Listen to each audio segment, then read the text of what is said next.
Hello, welcome to CLATPOINT. My name is Aditya, and today I would like to talk about NLSAT 2025, the last 4 month strategy. I would like to divide this into two phases, the first phase of 3.5 months and the last phase of 15 days prior to the exam. To begin with, we have the current affairs section. This becomes the most monotonous part of the paper because of obvious repetitions. The best way to tackle this section would be to stick to one source of current affairs magazine. I want to stress on the point that you need only one source because you don't want to clutter things up. In the end, you want something handy and something concise so that you can revise everything in a jiffy. Plus, I would like to advise that the best way to study this section during your preparation would be when you're just winding things up or when the intensity of your study is moderate. Moving on, we have the reading comprehension and the critical reasoning part. This is a practice-based section. So, first of all, you need to clear some important concepts, and these can be cleared through various books that are available in the market, plus YouTube videos and stuff. Then we come to the practice part. The thing about this section is that once you're off the habit of solving passages, it really takes time to get back into the form to be consistent. So consistency is the key, I would say.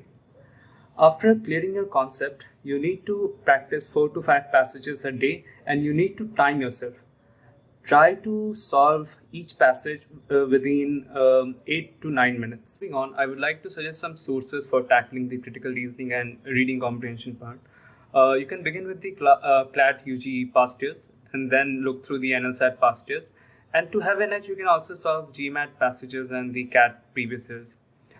We then move on to the writing section, which encompasses the legal reasoning as well as the essay section. So in order to tackle both, two keywords, structure and engagement, you must write your answers in a clear and concise manner because your answer should read well. It should begin with an intro, followed by reasons, and end it with a suitable conclusion. Then there's engagement. You must show that you have engaged with the question. You must write your answers as well as dwell on why the other side may not be right, how they may have flaws in their reasoning. Plus, if you find any detail interesting in your question, you should bring that out because it will show that your answer is really thought out. We then move on to the essay section. It used to be based on current affairs and general awareness, but in the recent times, it has become really analytical. So the same principles of structure and engagement applies. But just to be sure, you can keep an eye on the contemporary issues and write separate essays on them and keep a notebook with you. Last but not the least, we have the strategy regarding the mocks. So for the first 3.5 months, I would suggest that you give mocks once a week because that will help you help you perfect your timing.